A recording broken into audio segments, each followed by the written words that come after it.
जय हिंद, वंदे मातरम। दोस्तों स्वागत है आज के नए क्लास में। दोस्तों आज आप लोग के लिए लाया हूं जीके जीएस का 50 मोस्ट इंपोर्टेंट क्वेश्चन जो रेलवे ग्रुप डी एग्जाम के लिए बहुत ही इंपॉर्टेंट होने वाला है। तो दोस्तों इस वीडियो को शुरू से अंत तक जरूर देखिएगा और वीडियो अच्छा लगे तो वीडियो को लाइक करके चैनल को सब्सक्राइब कर दीजिएगा। तो चलिए शुरू करते हैं आज के अपने क्लास को। तो आज का पहला प्रश्न हो जाएगा, कुचिपुड़ी नृत्य शैली का संबंध किस भारतीय राज्य से है? तो आपका राइट आंसर हो जाएगा ऑप्शन नंबर सी यानी कि आंध्र प्रदेश से है। दोस्तों आंध्र प्रदेश आपका बिल्कुल राइट आंसर हो जाएगा, अच्छे से याद रखिएगा। अगला प्रश्न हो जाएगा हमारा, अगला प्रश्न है दोस्तों, भारतीय नृत्य कला पर आधारित प्रसिद्ध ग्रंथ नाट्य शास्त्र के रचयिता कौन है? तो आपके राइट आंसर हो जाएंगे ऑप्शन नंबर बी यानी कि भरत मुनि है। दोस्तों भरत मुनि आपके बिल्कुल राइट आंसर हो जाएंगे। तो दोस्तों अगला प्रश्न हो जाएगा हमारा, ओडिसी नृत्य शैली मुख्य रूप से किस देवता को समर्पित करता है? दोस्तों यानी कि समर्पित है, तो आपका राइट आंसर हो जाएगा ऑप्शन नंबर बी यानी कि भगवान शिव को समर्पित है। दोस्तों भगवान शिव आपके बिल्कुल राइट आंसर हो जाएंगे। अगला प्रश्न हमारा, भारतनाट्यम नृत्य का संबंध भारत के किस राज्य से है? तो आपका राइट आंसर हो जाएगा ऑप्शन नंबर सी यानी कि तमिलनाडु से है। दोस्तों तमिलनाडु आपका बिल्कुल राइट आंसर हो जाएगा। तो दोस्तों अगला प्रश्न हो जाएगा, दाल मखनी किस भारतीय राज्य की एक प्रसिद्ध व्यंजन है यानी कि डिश है? तो दोस्तों आपका राइट आंसर हो जाएगा ऑप्शन नंबर बी यानी कि पंजाब का है। दोस्तों पंजाब आपका बिल्कुल राइट आंसर हो जाएगा, अच्छे से याद रखिएगा। अगला प्रश्न है, इटली किस राज्य का एक पारंपरिक व्यंजन है? दोस्तों इटली जो है वो किस राज्य का एक पारंपरिक व्यंजन है? तो आपका राइट आंसर हो जाएगा ऑप्शन नंबर सी यानी कि तमिलनाडु का व्यंजन है। दोस्तों तमिलनाडु आपका बिल्कुल राइट आंसर हो जाएगा। अगला प्रश्न है, पाव भाजी किस राज्य का प्रसिद्ध डिश है? तो आपका राइट आंसर हो जाएगा ऑप्शन नंबर ए यानी कि महाराष्ट्र का प्रसिद्ध डिश है, यानी कि दोस्तों प्रसिद्ध भोजन है, अच्छे से याद रखिएगा। अगला प्रश्न है, ढोकला किस राज्य का पारंपरिक व्यंजन है?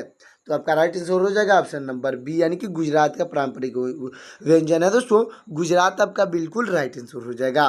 अगला प्रश्न है, लिट्टी चोखा किस राज्य की लोकप्रिय डिश है? तो आपका राइट आंसर हो जाएगा दोस्तों ऑप्शन नंबर बी यानी कि बिहार का लोकप्रिय डिश है यानी कि व्यंजन है, अच्छे से याद रखिएगा। अगला प्रश्न है हमारा, प्रसिद्ध हिंदी उपन्यास गोदान के लेखक कौन है? तो आपका राइट आंसर हो जाएगा ऑप्शन नंबर बी यानी कि मुंशी प्रेमचंद्र जी हैं। दोस्तों मुंशी प्रेमचंद्र जी ने गोदान को लिखा है, अच्छे से याद रखिएगा। अगला प्रश्न हो जाएगा, गुलाम नामक पुस्तक के लेखक कौन है? दोस्तों गुलाम नामक पुस्तक के लेखक कौन है? तो आपके राइट आंसर हो जाएंगे ऑप्शन नंबर सी यानी कि मुंशी प्रेमचंद्र जी हैं। दोस्तों मुंशी प्रेमचंद्र जी आपके बिल्कुल राइट आंसर हो जाएंगे। अगला प्रश्न है, गीतांजलि के लेखक कौन है जिनके लिए उन्हें 1913 में नोबेल पुरस्कार मिला था? तो आपके राइट आंसर हो जाएंगे दोस्तों ऑप्शन नंबर बी यानी कि रविंद्रनाथ टैगोर हैं। दोस्तों जो गीतांजलि जो लेखक किताब है इसको लिखने वाले हो जाएंगे रविंद्रनाथ टैगोर, जिनको 1913 में नोबेल पुरस्कार मिला था, अच्छे से याद रखिएगा। अगला प्रश्न है हमारा, मधुशाला पुस्तक के लेखक कौन है? यानी कि दोस्तों क्वेश्चन पूछ रहा है कि मधुशाला किसने लिखा है पुस्तक, तो आपके राइट आंसर हो जाएंगे ऑप्शन नंबर सी यानी कि हरिवंश राय बच्चन ने लिखे हैं। दोस्तों हरिवंश राय बच्चन आपके बिल्कुल राइट आंसर हो जाएंगे, जो अमिताभ बच्चन के पिताजी का नाम है हरिवंश राय बच्चन, अच्छे से याद रखिएगा।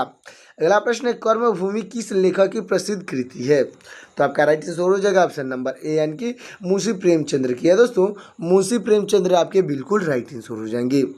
अगला प्रश्न है, राग दरबारी उपन्यास मूल रूप से किस भाषा में लिखा गया था? दोस्तों राग दरबारी जो उपन्यास है वो मूल रूप से किस भाषा में लिखा गया था? तो आपका राइट आंसर हो जाएगा ऑप्शन नंबर सी यानी कि हिंदी भाषा में लिखा गया था। दोस्तों हिंदी भाषा आपका बिल्कुल राइट आंसर हो जाएगा। अगला प्रश्न, नव भारत के लेखक कौन है? तो आपका राइट आंसर हो जाएगा ऑप्शन नंबर बी यानी कि दोस्तों मैथिली शरण गुप्त है। दोस्तों मैथिली शरण गुप्त आपके बिल्कुल राइट आंसर हो जाएंगे। अगला प्रश्न हमारा, माया नामक पुस्तक के लेखक कौन है? तो आपके राइट आंसर हो जाएंगे ऑप्शन नंबर बी यानी कि रविंद्रनाथ टैगोर हैं। दोस्तों रविंद्रनाथ टैगोर आपके बिल्कुल राइट आंसर हो जाएंगे। अगला प्रश्न है, नीलकमल किस लेखक की कहानी है? तो दोस्तों आपके राइट आंसर हो जाएंगे ऑप्शन नंबर बी यानी कि धर्मवीर भारती की कहानी है। दोस्तों धर्मवीर भारती आपके बिल्कुल राइट आंसर हो जाएंगे।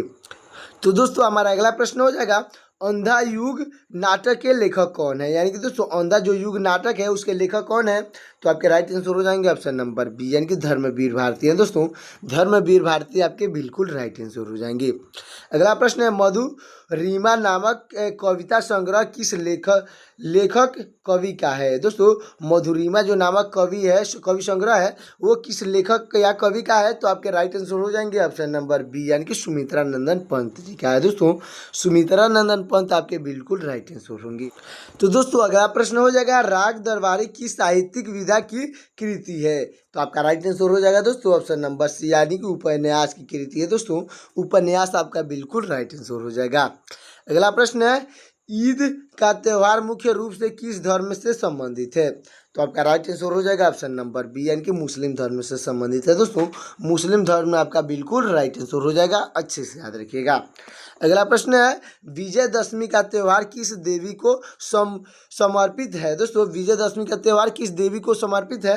तो आपका राइट आंसर हो जाएगा ऑप्शन नंबर सी यानी कि दोस्तों देवी दुर्गा को समर्पित है। दोस्तों देवी दुर्गा के ऊपर समर्पित है, अच्छे से याद रखिएगा। अगला प्रश्न है बैसाखी का त्यौहार विशेष रूप से किस राज्य में मनाया जाता है। तो आपका राइट आंसर हो जाएगा ऑप्शन नंबर बी यानी कि दोस्तों पंजाब में मनाया जाता है। दोस्तों पंजाब आपका बिल्कुल राइट आंसर हो जाएगा। अगला प्रश्न है रमजान का त्यौहार किस धर्म को में माना जाता है। दोस्तों जो रमजान का त्यौहार है वो किस धर्म में मनाया जाता है। तो आपका राइट आंसर हो जाएगा ऑप्शन नंबर बी यानी कि मुस्लिम धर्म में मनाया जाता है। दोस्तों मुस्लिम धर्म आपका बिल्कुल राइट आंसर हो जाएगा। अगला प्रश्न है महाशिवरात्रि किस देवता को समर्पित त्यौहार है। दोस्तों जो महाशिवरात्रि त्यौहार है वो किस देवता को समर्पित त्यौहार है। तो आपका राइट आंसर हो जाएगा ऑप्शन नंबर बी यानी कि भगवान शिव को समर्पित है। दोस्तों भगवान शिव आपके बिल्कुल राइट आंसर हो जाएंगे। अगला प्रश्न है लोहड़ी का त्यौहार किस राज्य में मुख्य रूप से मनाया जाता है। दोस्तों लोहड़ी का त्यौहार मुख्य रूप से किस राज्य में मनाया जाता है। तो आपका राइट आंसर हो जाएगा ऑप्शन नंबर बी यानी कि पंजाब में मनाया जाता है। दोस्तों पंजाब आपका बिल्कुल राइट आंसर हो जाएगा। अगला प्रश्न है छठ पूजा किस देवता की आराधना के लिए होती है। तो आपका राइट आंसर हो जाएगा ऑप्शन नंबर सी यानी कि सूर्य देव की आराधना के लिए होती है। दोस्तों सूर्य देव आपके बिल्कुल राइट आंसर हो जाएंगे। अगला प्रश्न है क्रिसमस का त्यौहार प्रतिवर्ष कब मनाया जाता है। तो आपका राइट आंसर हो जाएगा ऑप्शन नंबर बी यानी कि 25 दिसंबर को मनाया जाता है। दोस्तों क्रिसमस का जो त्यौहार है वो 25 दिसंबर को मनाया जाता है, अच्छे से याद रखिएगा। अगला प्रश्न है रक्षाबंधन का त्यौहार हिंदू कैलेंडर के किस माह में मनाया जाता है। तो आपका राइट आंसर हो जाएगा ऑप्शन नंबर सी यानी कि श्रावण माह में मनाया जाता है। दोस्तों श्रावण माह आपका बिल्कुल राइट आंसर हो जाएगा। अगला प्रश्न है दिवाली के त्यौहार पर किस वस्तु को जलाना शुभ माना जाता है। तो आपका राइट आंसर हो जाएगा ऑप्शन नंबर बी यानी कि दोस्तों दिया को जलाना शुभ माना जाता है। दोस्तों दिया आपका बिल्कुल राइट आंसर हो जाएगा। अगला प्रश्न है हनुमान जयंती हिंदू कैलेंडर के किस माह में आती है। तो आपका राइट आंसर हो जाएगा ऑप्शन नंबर ए यानी कि चैत माह में आती है। दोस्तों हनुमान जयंती जो है वो हिंदू कैलेंडर के चैत महीने में आती है, अच्छे से याद रखिएगा। अगला प्रश्न हमारा रामनवमी का त्यौहार हिंदू कैलेंडर के किस महीने में आता है। तो आपका राइट आंसर हो जाएगा ऑप्शन नंबर ए यानी कि चैत महीने में आता है। दोस्तों रामनवमी का त्यौहार जो है वो हिंदू कैलेंडर का चैत महीने में आता है, अच्छे से याद रखिएगा। अगला प्रश्न है गुरु नानक जयंती को और किस नाम से जाना जाता है। तो आपके राइट आंसर हो जाएगा ऑप्शन नंबर बी यानी कि प्रकाश वर्ष के नाम से जाना जाता है। दोस्तों प्रकाश वर्ष आपका बिल्कुल राइट आंसर हो जाएगा। अगला प्रश्न हमारा दिवाली का दूसरा दिन क्या कहलाता है। तो आपका राइट आंसर हो जाएगा ऑप्शन नंबर बी यानी कि दोस्तों छोटी दिवाली कहलाती है और नरक चतुर्दशी कहलाती है। दोस्तों नरक चतुर्दशी या छोटी दिवाली आपका बिल्कुल राइट आंसर हो जाएगा। अगला प्रश्न है नवरात्रि में किस देवी का पूजा विशेष रूप में की जाती है। तो आपका राइट आंसर हो जाएगा ऑप्शन नंबर सी यानी कि देवी दुर्गा की पूजा की जाती है। दोस्तों नवरात्रि में देवी दुर्गा की पूजा की जाती है, अच्छे से याद रखिएगा। अगला प्रश्न है दीपावली किस धर्म का प्रमुख त्यौहार है। तो आपका राइट आंसर हो जाएगा ऑप्शन नंबर सी यानी कि हिंदू धर्म का प्रमुख त्यौहार है। दोस्तों हिंदू धर्म आपका बिल्कुल राइट आंसर हो जाएगा। अगला प्रश्न हो जाएगा ईद अल अजहा को और क्या कहते हैं।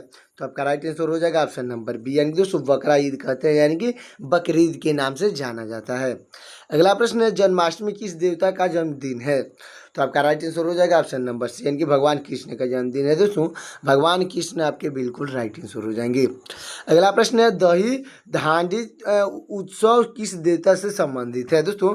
दही हांडी जो उत्सव है वो किस देवता से संबंधित है, तो आपका राइट आंसर हो जाएगा ऑप्शन नंबर सी, यानी कि भगवान कृष्ण से संबंधित है दोस्तों। भगवान कृष्ण आपके बिल्कुल राइट आंसर हो जाएंगे। अगला प्रश्न है लोहड़ी किस राज्य में धूमधाम से मनाई जाती है दोस्तों। लोहड़ी जो त्यौहार है वो किस राज्य में धूमधाम से मनाई जाती है, तो आपका राइट आंसर हो जाएगा ऑप्शन नंबर बी, यानी कि पंजाब में धूमधाम से मनाई जाती है दोस्तों। पंजाब आपका बिल्कुल राइट आंसर हो जाएगा। अगला प्रश्न है पोंगल किस राज्य का प्रमुख त्यौहार है, तो आपका राइट आंसर हो जाएगा दोस्तों ऑप्शन नंबर डी, यानी कि तमिलनाडु का प्रमुख त्यौहार है दोस्तों। पोंगल जो है वो तमिलनाडु का प्रमुख त्यौहार है, अच्छे से याद रखिएगा। अगला प्रश्न है करवा चौथ के त्यौहार पर महिलाएं क्या करती हैं, तो आपका राइट आंसर हो जाएगा ऑप्शन नंबर बी, यानी कि दोस्तों उपवास करती हैं या व्रत करती हैं दोस्तों। उपवास या व्रत आपका बिल्कुल राइट आंसर हो जाएगा। अगला प्रश्न है नवरात्रि में कौन सा लोक नृत्य प्रसिद्ध है, तो आपका राइट आंसर हो जाएगा ऑप्शन नंबर बी, यानी दोस्तों गरबा और डांडिया प्रसिद्ध है दोस्तों। गरबा और डांडिया आपका बिल्कुल राइट आंसर हो जाएगा। अगला प्रश्न है छठ पूजा किस राज्य में प्रमुख रूप से मनाई जाती है, तो आपका राइट आंसर हो जाएगा ऑप्शन नंबर सी, यानी कि बिहार में मनाई जाती है दोस्तों। बिहार आपका बिल्कुल राइट आंसर हो जाएगा। अगला प्रश्न है क्रिसमस पर लोग किसे याद करते हैं, तो आपका राइट आंसर हो जाएगा ऑप्शन नंबर बी, यानी कि दोस्तों यीशु मसीहा को याद करते हैं दोस्तों। यीशु मसीहा आपके बिल्कुल राइट आंसर हो जाएंगे, अच्छे से याद रखिएगा। अगला प्रश्न है स्वर्ण मंदिर यानी कि गोल्डन टेम्पल कहाँ स्थित है, तो आपका राइट आंसर हो जाएगा ऑप्शन नंबर सी, यानी कि दोस्तों अमृतसर में स्थित है दोस्तों। अमृतसर आपका बिल्कुल राइट आंसर हो जाएगा। अगला प्रश्न है बल यानी कि फोर्स का स्थायी मात्रक क्या है, तो आपका राइट आंसर हो जाएगा दोस्तों ऑप्शन नंबर सी, यानी कि न्यूटन होता है दोस्तों। न्यूटन आपका बिल्कुल राइट आंसर हो जाएगा। अगला प्रश्न है विद्युत धारा यानी कि इलेक्ट्रिक करंट की इकाई क्या है, तो आपका राइट आंसर हो जाएगा दोस्तों ऑप्शन नंबर सी, यानी कि एम्पियर होता है दोस्तों। विद्युत धारा का इकाई मात्रक हो जाएगा एम्पियर, अच्छे से याद रखिएगा। अगला प्रश्न है हमारा दोस्तों, अगला प्रश्न हो जाएगा पेट यानी कि आमाशय में पाचन हेतु कौन सा अम्ल एसिड पाया जाता है दोस्तों। पाचन में कौन सा अम्ल पाया जाता है, तो आपका राइट आंसर हो जाएगा option number C, D C, यानी कि दोस्तों हाइड्रोक्लोरिक अम्ल पाया जाता है दोस्तों। हाइड्रोक्लोरिक अम्ल आपका बिल्कुल राइट आंसर हो जाएगा। तो अगला प्रश्न है हमारा रक्त का लाल रंग किस कण यानी कि पिगमेंट के कारण होता है, तो दोस्तों आपका राइट आंसर हो जाएगा ऑप्शन नंबर सी, यानी कि हीमोग्लोबिन के कारण होता है दोस्तों। हीमोग्लोबिन आपका बिल्कुल राइट आंसर हो जाएगा। अगला प्रश्न है सबसे हल्की धातु यानी कि मेटल कौन सी है, तो आपका राइट आंसर हो जाएगा ऑप्शन नंबर बी, यानी कि लिथियम है दोस्तों। लिथियम जो है सबसे हल्की धातु होती है, अच्छे से याद रखिएगा। अगला प्रश्न है बारूद में कौन सा रासायनिक पदार्थ मुख्य घटक पाया जाता है, तो आपका राइट आंसर हो जाएगा ऑप्शन नंबर सी, यानी कि पोटेशियम नाइट्रेट पाया जाता है दोस्तों। पोटेशियम नाइट्रेट आपका बिल्कुल राइट आंसर हो जाएगा। अगला प्रश्न है मानव शरीर में सबसे बड़ी ग्रंथि यानी कि ग्लैंड कौन सी है, तो आपका राइट आंसर हो जाएगा ऑप्शन नंबर सी, यानी कि यकृत ग्लैंड है दोस्तों, यानी कि लीवर जिसको कहा जाता है, अच्छे से याद रखिएगा। अगला प्रश्न है मलेरिया रोग किससे फैलता है दोस्तों। मलेरिया जो रोग है वो किससे फैलता है, तो आपका राइट आंसर हो जाएगा ऑप्शन नंबर बी, यानी कि दोस्तों एनाफिलीज मच्छर के काटने से होता है दोस्तों, जिसे मादा मच्छर भी कहा जाता है। अगला प्रश्न हो जाएगा दोस्तों हमारा मानव शरीर में सबसे लंबी हड्डी कौन सी है, तो आपका राइट आंसर हो जाएगा ऑप्शन नंबर बी, यानी कि फीमर हड्डी है दोस्तों। फीमर हड्डी आपका बिल्कुल राइट आंसर हो जाएगा। अगला प्रश्न है मानव शरीर का कौन सा अंग रक्त बैंक यानी कि ब्लड बैंक कहलाता है, तो आपका राइट आंसर हो जाएगा ऑप्शन नंबर बी, यानी दोस्तों प्लीहा को ब्लड बैंक कहा जाता है दोस्तों।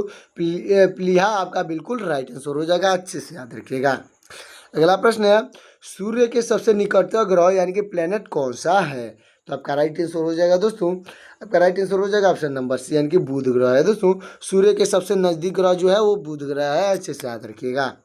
अगला प्रश्न हो जाएगा अंतरिक्ष में जाने वाली पहली भारतीय महिला कौन थी, तो आपके राइट आंसर हो जाएंगे ऑप्शन नंबर बी, यानी कि कल्पना चावला थी दोस्तों। कल्पना चावला आपके बिल्कुल राइट आंसर हो जाएंगी। अगला प्रश्न है हमारा विद्युत धारा की खोज किसने की थी, तो आपका राइट आंसर हो जाएगा दोस्तों ऑप्शन नंबर बी, यानी कि माइकल फैराडे ने की थी दोस्तों। माइकल फैराडे आपका बिल्कुल राइट आंसर हो जाएंगे। तो दोस्तों ये वीडियो कैसा लगा कमेंट में जरूर बताइएगा, और दोस्तों वीडियो अच्छा लगा हो तो वीडियो को लाइक करके चैनल को सब्सक्राइब कर दीजिएगा, और दोस्तों बेल आइकन को प्रेस कर दीजिएगा ताकि मेरा लेटेस्ट वीडियो आप तक जल्द से जल्द मिल सके। तो दोस्तों मिलते हैं किसी और वीडियो में, तब तक के लिए जय हिंद जय भारत।